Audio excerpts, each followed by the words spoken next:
अस्सलाम वालेकुम नाज़रीन कराम, मैं मोहम्मद अरशद चौधरी एम.आई न्यूज़ की तरफ से आपकी खिदमत में हाज़िर हूँ। नाज़रीन कराम, आज पाकिस्तान की सियासत में एक तारीख साज दिन है जब मोहतरमा मरीम नवाज साहिबा ने गढ़ी खुदा बख्श में बेनज़ीर भुट्टो की कब्र पर हाज़िरी दी और बिलावल भुट्टो ज़रदारी के हमरा वहाँ पर फातिहा खानी की। नाज़रीन, एक वक्त था जब 1977 में ज़ियाउल हक ने जनाब भुट्टो की हुकूमत का तख्ता उल्ट दिया और फिर 1977 में उन्हें अदालतों के ज़रिए फांसी दिलवा दी। तो उस वक्त जनाब नवाज शरीफ ज़ियाउल हक के सपोर्टर के तौर पर सामने आए और पंजाब में उन्होंने पहले वज़ीर ख़जाना और फिर वज़ीर आला की खिदमात अंजाम दी।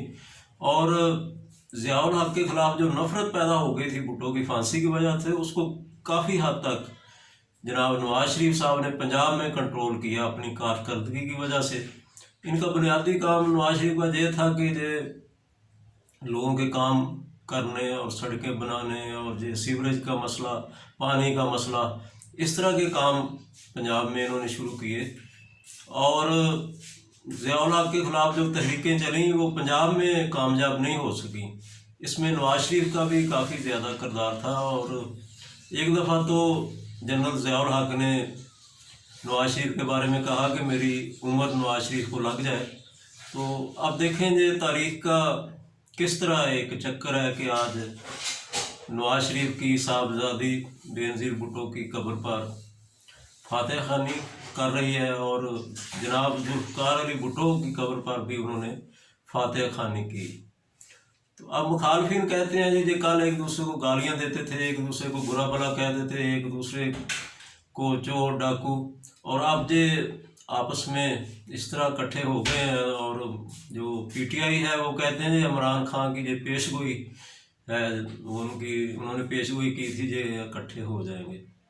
नाज़रीन, जो भी पीटीआई वाले कहते रहे, बहरहाल ये जो लड़ाई झगड़े की सियासत है जे बेनज़ीर और नवाज शरीफ भुट्टो की फांसी के बाद ये मामला शुरू हुए और इनमें बहुत ज़्यादा तेज़ी आ गई। और फिर भुट्टो के बाद बेनज़ीर भुट्टो और नवाज शरीफ के दरमियान ये सियासी जंग जारी रही और ये एक दूसरे को दुश्मनी के हद तक बुरा भला कहते रहे।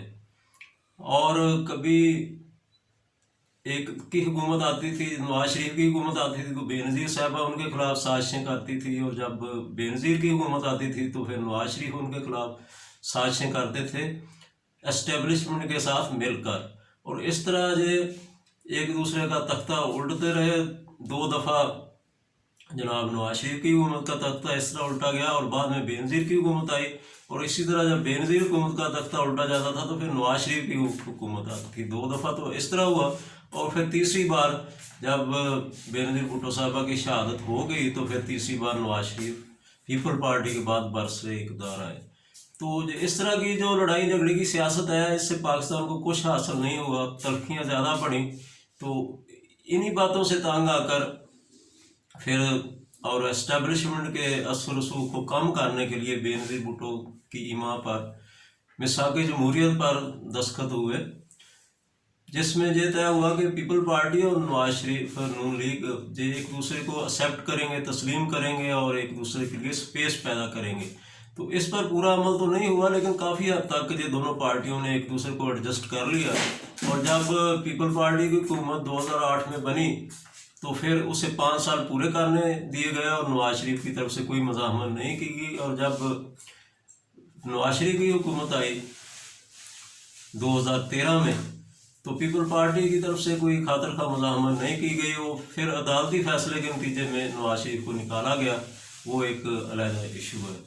तो इस तरह मुल्की सियासत में एक ठहराव पैदा हो गया, एक किस्म का जो तनाव था, जो जंग व जदल था, एक दूसरे के खिलाफ जो दुश्मनी की हद तक सियासत चली गई थी, वो उसमें ठहराव आ गया। लेकिन फिर इमरान खान की अचानक एंट्री हो गई और फिर वही जंग व जदल, लड़ाई झगड़ा और वो एक दूसरे के खिलाफ दंगा मुश्ती और चोर डाकू वाला मामला फिर दोबारा वो 90 की दहाई वाला फिर शुरू हो गया। 2018 کے الیکشن کے بعد، بلکہ یہ 2014 میں شروع ہو گیا تھا جب یہ عمران خان نے دھرنا دیا تھا۔ یہ وہی سیاست پھر 90 کی دہائی کی، بے نظیر اور نواز شریف ایک دوسرے کو جب برا بھلا کہتے تھے اور دشمنی کرتے تھے، وہ دوبارہ پھر شروع ہو گیا۔ تو جب 90 کی نواز شریف و بے نظیر کی سیاست نے پاکستان کو کوئی فائدہ نہیں دیا، ایک دوسرے کی لڑائی جھگڑا، اس سے اسٹیبلشمنٹ کے اثر سوکھ میں اضافہ ہوا۔ وہ پہلے نواز شریف بے نظیر کے خلاف سازشیں کرتے تھے، بے نظیر نواز شریف کے خلاف سازشیں کرتی تھی، اس میں ملک میں انسرٹنٹی پیدا ہوئی، پولیٹیکل بے یقینی کی کیفیت رہی اور اسٹیبلشمنٹ کے عمل دخل میں اضافہ ہوا۔ اب وہ معاملہ تھوڑا سیٹل ہوا تو پھر عمران خان کی انٹری ہو گئی۔ تو اگر عمران خان صاحب پر الزام نہ لگتا کہ یہ سلیکٹڈ پرائم منسٹر ہیں تو پھر بھی معاملات ٹھیک رہتے۔ اب پھر نواز شریف کو اسٹیبلشمنٹ کے حلیف کے طور پر یا ان کے ساتھی کے طور پر پیش کیا گیا بڑی کامیابی کے ساتھ، اور پھر وہ لڑائی جھگڑے والے معاملات، وہ دوبارہ 90 کی دہائی والے معاملات شروع ہو گئے۔ تو اب یہ جو تبصرہ نگار کہتے ہیں یہ اب انہوں نے صلح کر لی ہے پیپل پارٹی اور نون لیگ نے، تو اس میں صلح میں حرج کوئی نہیں ہے، اس میں ملک کا فائدہ ہی ہے، نقصان کوئی نہیں ہے۔ اگر وہ اس میں وہ عمران خان کہتے ہیں کہ دونوں پارٹیاں ایک دوسرے سے مکمہ کر کے باریاں لیتی رہی ہیں، تو وہ باریاں ان کو یہ لینے سے زیادہ ان کو باریاں دیتے رہے ہیں، باریاں دی گئی ہیں، انہوں نے باریاں کیا لینی تھی، ان کو باریاں دی گئی تھیں۔ تو اب اگر لڑائی جھگڑے کی سیاست میں کوئی ملک کا فائدہ نہیں ہوا 90 کی دہائی میں، تو اب اگر ایک دوسرے کو جو ایکسیپٹ کرتے ہیں، سپیس دیتے ہیں، تسلیم کرتے ہیں، ایک دوسرے کی جو مینڈیٹ ہے، ایک دوسرے کا جو ایگزسٹنس ہے اس کو تسلیم کرتے ہیں، تو اس میں ملک کا فائدہ ہی ہے۔ اور پی ٹی آئی کو بھی اس میں شامل ہونا چاہیے اور ایک دوسرے کو سپیس دینی چاہیے، تو اس سے ملک کا فائدہ ہوگا، اس میں کوئی نقصان نہیں ہوگا۔ آپ لوگوں کا بہت بہت شکریہ۔